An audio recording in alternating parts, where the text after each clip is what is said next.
Grabe. Ang lakas ng ulan sa Prague. Sagutin natin tong question na to. So basically, yun ang kagandahan sa Canada. Hindi masyadong pressure yung mga bata.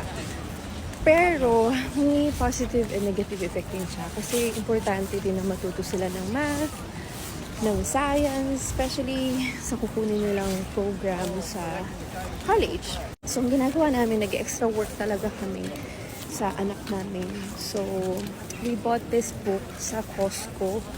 It's a Canadian curriculum na pwede nyo ding bilhin.